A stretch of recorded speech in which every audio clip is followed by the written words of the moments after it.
Halo, Assalamualaikum warahmatullahi wabarakatuh. Selamat datang di Abacu Talks, sebuah podcast yang di sini gue akan menggali berbagai hal-hal bermanfaat dan hal-hal yang menarik buat kalian semua. Dan tentunya ini gue akan gali dari anak-anak muda yang insya Allah inspiratif dan penuh semangat. Hari ini gue akan ngobrol sama salah satu anak muda yang sebetulnya buat gue sih udah gak asing lagi, karena gue akan langsung wawancara adik kandung gue sendiri.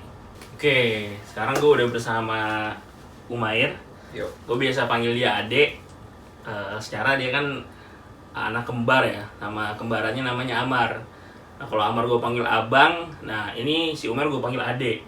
Ya betul. Nah dek, ini kan lu sampai sekarang kurang lebih lu udah berapa lama deh di Turki deh?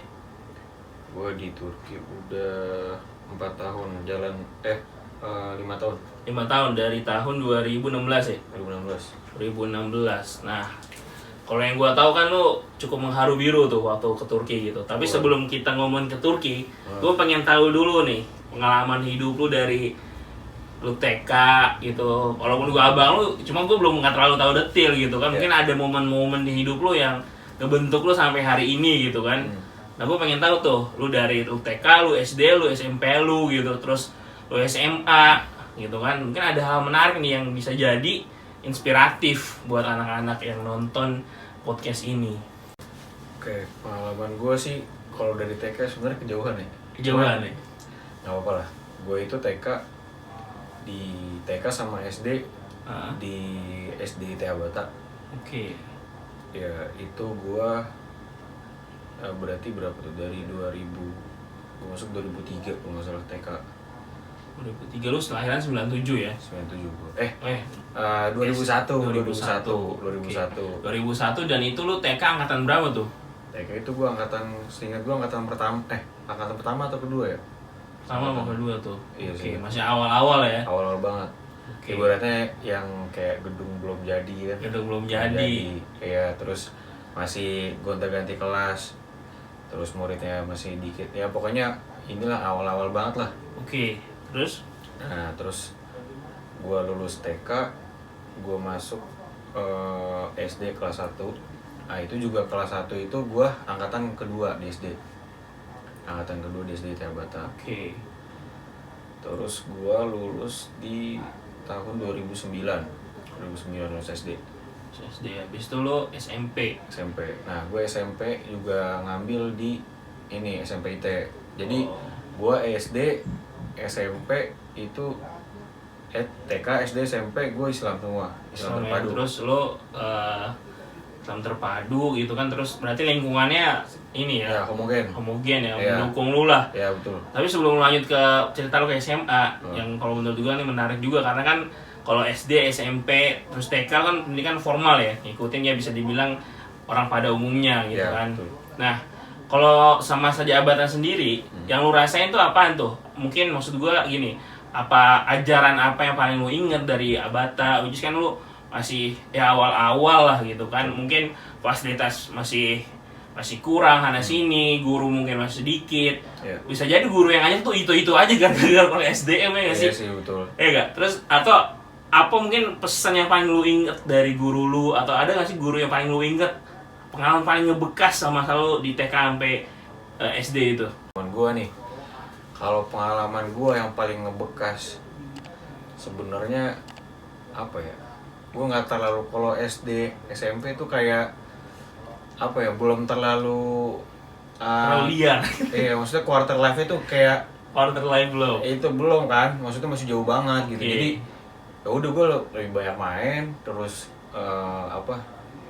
ya belajar lah, jadi kutu buku banget gitu dulu gue. Oke, lo kan cukup berprestasi juga kan lu ya waktu SD SMP ya? Ya TK, SD, SMP gue jadi wisudawan terbaik. Asik, wisudawan terbaik ya. Lo waktu lulus SD, kalau ngomongin hafal Quran lu waktu itu berapa yang lo hafal tuh waktu itu? Kalau SD itu gue lulus nggak banyak sih, cuman berapa ya, 3 juz lah. 3 juz ya. Waktu SMP lu nambah berapa tuh? SMP itu gue berapa ya, 6 juz. Total 6 juz. Total 6 juz berarti. Iya. Kalau Oke. misalnya kan kalau di SD ya 6 tahun kan. 6 tahun terus ya lebih banyak main. Itu porsinya kalau dia Bata, gua ngerasain porsinya tuh lebih banyak ke Quran. Jadi seingat gua tuh pagi itu langsung ini belajar Quran, ngafal sampai waktu duha lah 9:30-an. Nah, itu baru setelah itu baru Pelajaran umum. ya pelajaran umum.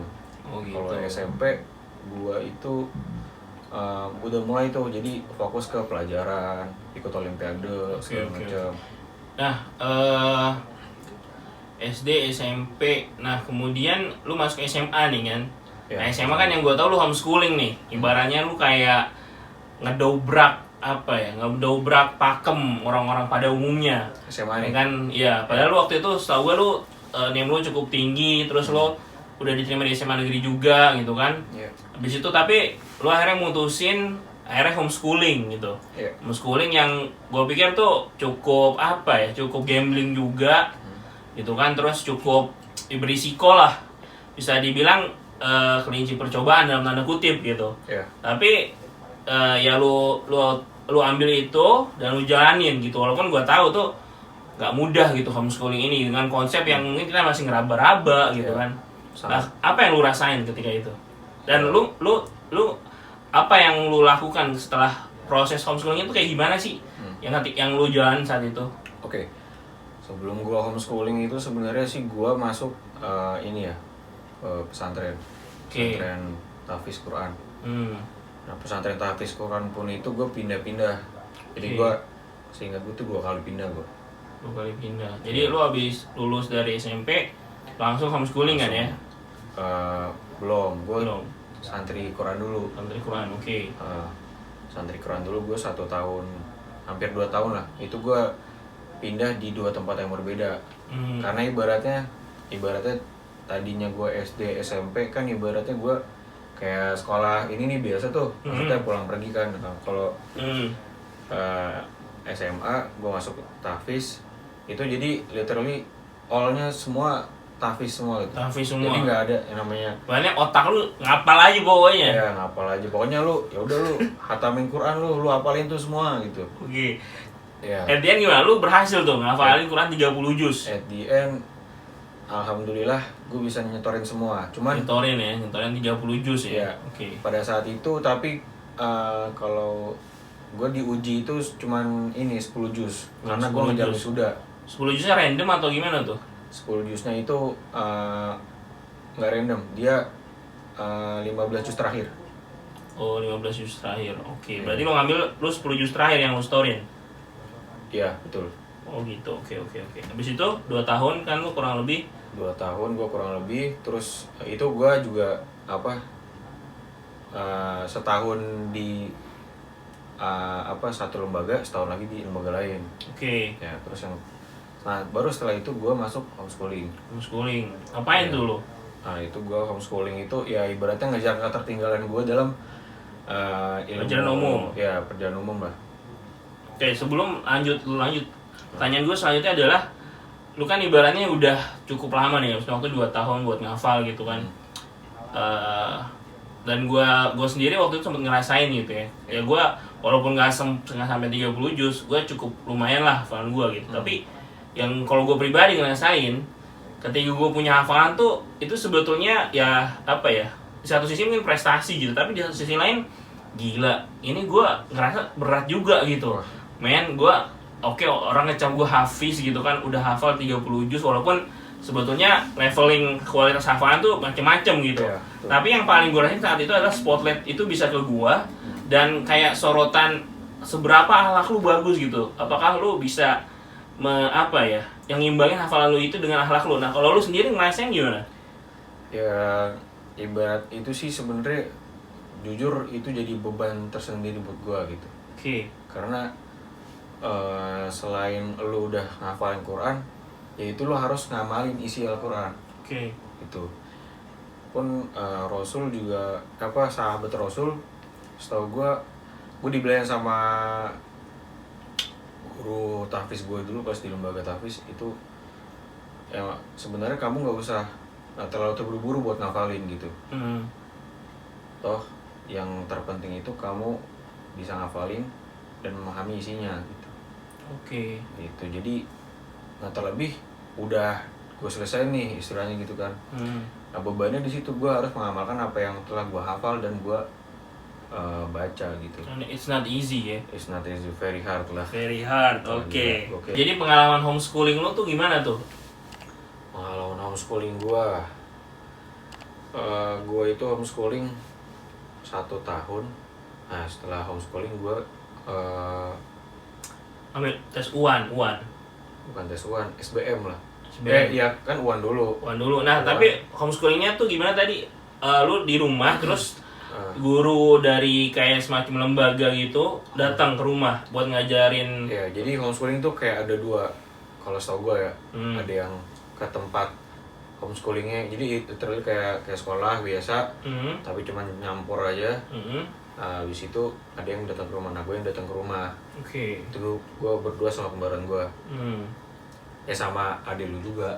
Iya, sama adik gue juga lah. Ya, nah itu gue di situ setahun, itu seminggu gue 3 kali itu dapat guru datang ke rumah. Oke. Lu belajar apa? Fisika, biologi? IPA lah, IPA. IPA, fisika, biologi, kimia, matematika. Nah, cuman homeschooling itu ada di 1 tambah PPKN. PPKN. Nah, itu sampah banget tuh. Gue kayak apa ya? Maksudnya ya udah gitu, maksudnya gue yang tadinya menghindari itu malah dapet itu gitu. Oke. Ternyata itu jadi kewajiban yang apa sih, bagus lah kewarganegaraan kan. Iya. Kita cinta Pancasila gitu. Nah, walaupun ya oke lah ya. ya terus gua UAN. coba gua UAN. Nah pas gua UAN uniknya tuh jadi di lembah apa Lu ujian? gua ujian itu yang ngambil IPA dikit. Homeschooling itu ngambil IPA dikit. Oh gitu. Rata-rata IPS. Oh, rata-rata IPS. Iya. Berarti lu salah dong kan? Enggak juga Enggak sih. juga ya, oke. Karena jadi homeschooling itu ngikutnya kan UAN-nya pakai C. Nah yang pakai C itu ngambilnya IPS tuh dikit. Ibaratnya gue tuh masih inget banget gue kelas gue itu pakai C di Blok M kalau nggak salah. Nah itu gue satu kelas sama anaknya Ahmad Dhani. Wih. Al-Ghazali. Lu ada fotonya ya? Ya pada minta foto lah, Ada cuman minta ya foto udah ya? masa gue nggak ikut gitu kan. Oke. Cuman agak gengsi juga. Ada tuh. gengsi, oke. Tapi itu gokilnya tuh jadi kita ujian tuh, wah reporter tuh di luar tuh ada ngintip-ngintip tuh. Gara-gara si Ali nih. Gara-gara si Ali tuh, wah gokil gue bilang. Nih ujian terganggu sih sebenarnya, cuman Terganggu. ya udahlah gitu. Oke, yang penting UAN-nya gimana hasilnya? UAN, alhamdulillah gue lulus. Alhamdulillah Ya, lulus ya. cuman- Homeschooling setahun ya kan? Iya. Cuman apa nih? Cuman ya itulah maksudnya nilainya nggak Ya, terlalu memuaskan lah. Oke lah. So-so lah. Jadi So-so lah ya. iya. Itu juga nggak menentukan lu buat masuk kuliah lagi kan? Iya, ibaratnya gue karena gue ngejar 1 tahun. Iya, Ibaratnya yang lain tuh 3 tahun. betul. Jadi ya lebih inilah, lebih challenging lah. Lebih challenging ya, oke.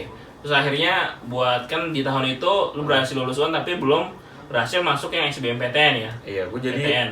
tes SBM itu gue tes di UGM dan gue tuh nggak dapet lah, Nggak dapet ya? Iya, terus gue pilih buat ikut les lagi karena gue ngerasa wah kayaknya nih gue kemarin itu belum terlalu matang nih ilmu gue nih. Ya kan, gue akhirnya ikut pada saat itu gue ikut bimbel lagi NF gue waktu itu. Oke, setahun lagi. Dan Setahun lagi. ketika selesai setahun itu bersama Ronin itu, lu Iya. apa yang bisa lu hasilkan? Maksudnya lu Oke, dapat di mana gitu? Gue coba lagi SBM. Ah. Nah, gue coba lagi SBM sama mandiri juga gue coba. Oke. Terus swasta, pokoknya semua semua kesempatan gue coba deh. Oke. Alhamdulillah pada saat itu juga semuanya keterima. Lu terima di mana? Nah, pertama gue keterima di Teknik perminyakan UIN. pertambangan UIN. Oh, teknik pertambangan UIN. Pertambangan UIN. Terus Terus gue keterima di swasta ISQ Business School, jurusan jurusan Teknik Informatika. dan Nah di situ juga gue dapat beasiswa juga. oke. Nah cuman gue masih pertimbangin tuh kan. Nah pada saat yang sama gue tes juga untuk kuliah di Turki. Nah, lu waktu itu kan bisa dibilang belum booming lah kuliah di Turki itu kayak Iya. sekarang ini. Itu tahun berapa? 2000 berapa ya? 17 ya? Enggak, 2016. 2016 awal.